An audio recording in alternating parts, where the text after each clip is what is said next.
జీవితంలో 4 విధాలైన రుణాలుంటాయి పుత్ర. వాటిని తీర్చుకోవటం ప్రతి వ్యక్తికి అనివార్యం. పితృణం.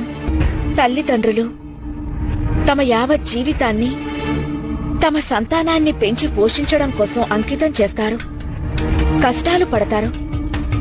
వారి రుణం తీర్చుకోవడానికి గాను సంతానానికి తల్లిదండ్రులను సేవించుకోవడం అనివార్యమవుతుంది.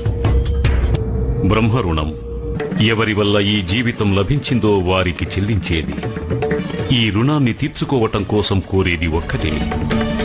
ఎవరైతే ఇంతటి పవిత్ర రూపంలో ఆత్మకు జీవితమిచ్చారు, అదే పవిత్ర రూపంలో తిరిగి వారి చెంతకి చేరటం. దేవరుణం దేవతలందరికీ చెల్లించేది. వారి యొక్క ఆశీర్వాదాలతో అందరి జీవితాలకు పాలనా పోషణ లభించగలదు. వారి యొక్క రుణాన్ని తీర్చుకోవడానికి గాను మనం చెయ్యవలసినదొక్కటే. మనం మన అవసరాలకు మించి ఎంత మాత్రమూ కూడబెట్టకూడదు. మనకు అధికమైన దానిని దాని యొక్క అవసరం కలిగిన వారికి అందచేయాలి. ఇక 4వ రుణం ఋషి అనగా గురువుల రుణం. ఈ రుణం తీర్చుకోవటానికి ఏం చేయాలంటే, గురువుల ద్వారా సంగ్రహించిన జ్ఞానాన్ని దాచుకోకుండా ప్రతి ఒక్కరికి పంచి ఇవ్వాలి. జ్ఞానాన్ని వృద్ధిపరచాలి.